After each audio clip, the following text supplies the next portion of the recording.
Jai Opetaia has signed with Dana White and Zaffa Boxing. Now look, I think this is potentially a bad move for Jai Opetaia and his career in the long run. In the short run, it looks good.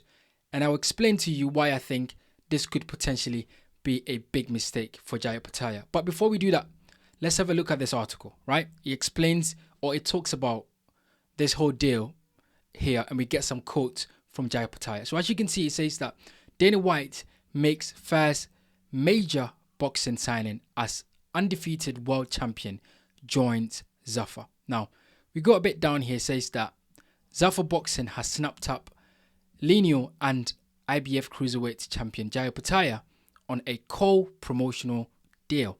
Let's get some quotes from Opetaia. When we go down here, it says that, and this is Jai Opetaia speaking, he says that, I am with Zaffa Boxing now. He says that I am pumped for the future.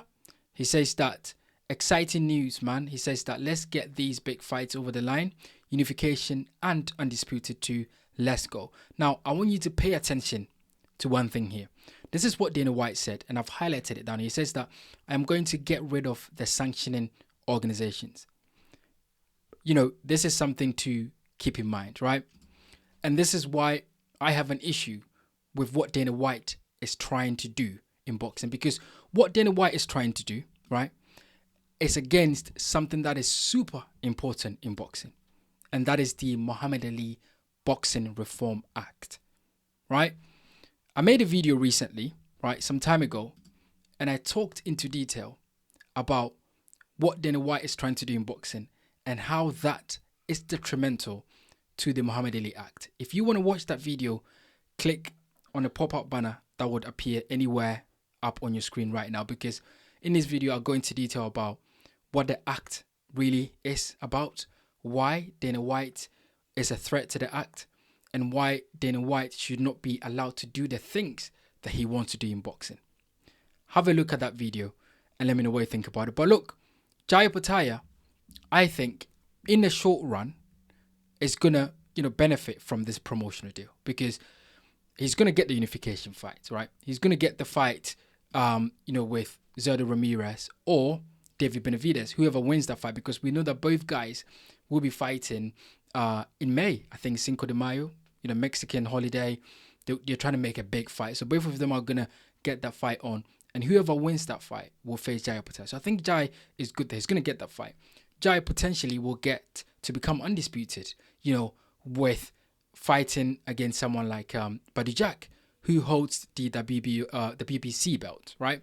So I think when you look at it, on face value in a short term, this is great for Jai Opetaia, because for so long, and I hold my hands up on this channel, I've advocated for Jai Opetaia getting his opportunity, right, to become undisputed.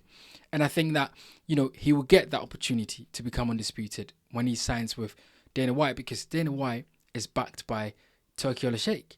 And Turki Al-Sheikh knows exactly what these guys are trying to do in boxing, but for some reason, he backs them. He wants them to keep doing it, right?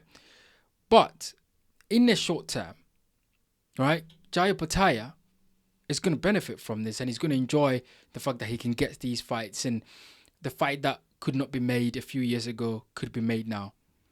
But what is the long-term effect of this on Jai Opetaia? And I have a few questions, right? The whole premise, the whole idea about Zaffa Boxing and Dana White is that they want one belt in boxing. So they want to get rid of the WBO, WBA, WBC, IBF. They want to get rid of all, belts in boxing, and they want to have a Zaffa belt. Now, what does that mean? Like, it's not clear.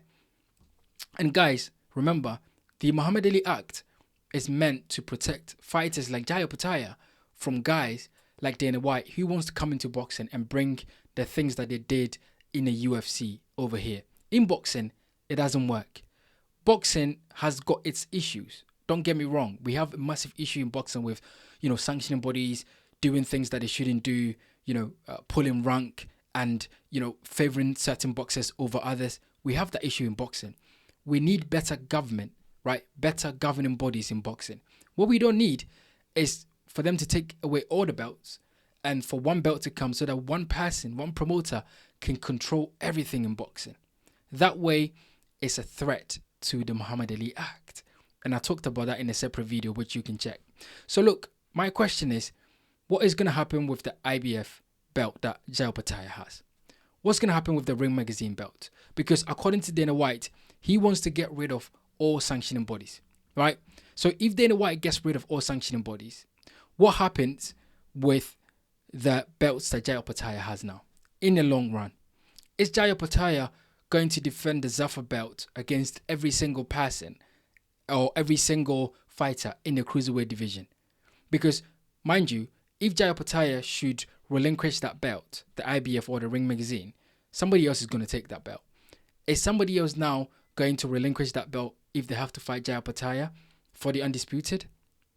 Like, what is the impact of Zafar boxing on boxing?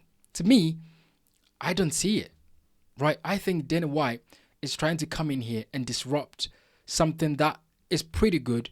It needs improvement. Boxing needs improvement. Boxing needs better governance. Boxing needs to be a bit more clear. We know that.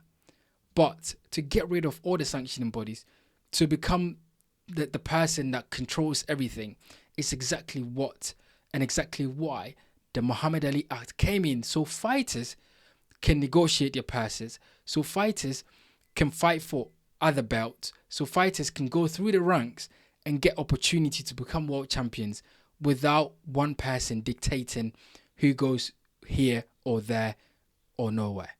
And that is what Dana White is trying to do. So I think Jai Opetaia, him signing this is great for him in the short term. He gets the opportunity to fight all these guys. But what Jai is doing is that, he's probably putting his career at risk, because at some point, when he's become, undisputed in the cruiserweight and he wants to move up to heavyweight, what belt is he going to fight for? Because I don't think we recognize the Zafar belt as any good belt in boxing. Like, I don't think there's anybody, any fan right now that recognizes, the Zafar belt as a good belt in boxing. Like, nobody really respect what Dana White is trying to do in boxing.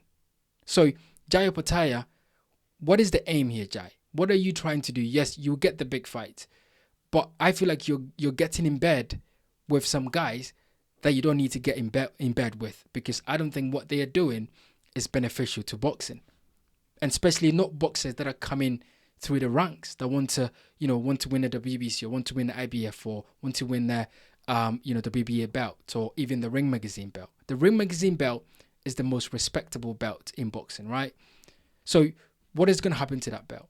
Is Jai now going to leave all the belts and fight for Dana White as a Zafar champion? What is that? What is a Zafar champion? Do you see what I'm saying? So in that short run, it's great for Jai Opetaia to be signed to Dana White, and he can get all the opportunities to fight for, the undisputed. But what happens then after that? After he becomes undisputed and he wants to move to heavyweight, because when he moves to heavyweight, there'll be the WBC belt in contention. There'll be the WBA in contention. Other belts in the heavyweight division will be in contention. What is Jai Opetaia going to do? Is he going to carry the Zafar belt into the heavyweight division?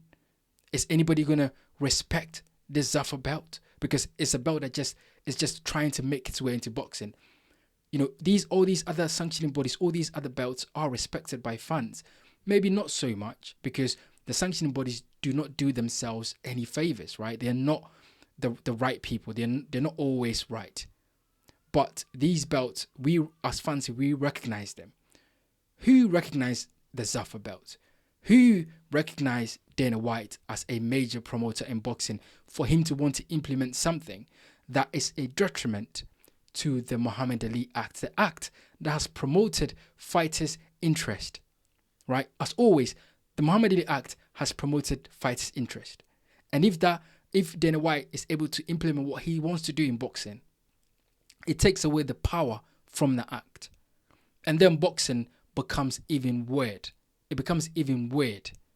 Boxing is weird already. There's so many rules. Sanctioning bodies are doing whatever they want. But if, Jai Opetaia and Dana White are able to do what they want to do going forward in the long run, it puts boxing in a really weird place with Zafar, belt, and the rest of the sanctioning bodies. So look, in the short term, as I said, it's a great move. In the long term, it's a really complicated, and I don't think this ends well. Not for Jai Opetaia in the long run, and I don't think it ends well for Dana White in the long run. But look, that's my opinion. I am keen to know what you guys think about this. Get in the comment section and let me know what you think about Jai Opetaia signing with Dana White and what this means, what this Zafar belt, this whole thing that Dana White is trying to do in boxing. What does it mean for Jai Opetaia? Because he's the first fight, as you can see from the article, to sign to Dana White. What does it mean for his career going forward in the long run? Let me know your thoughts in the comment section below.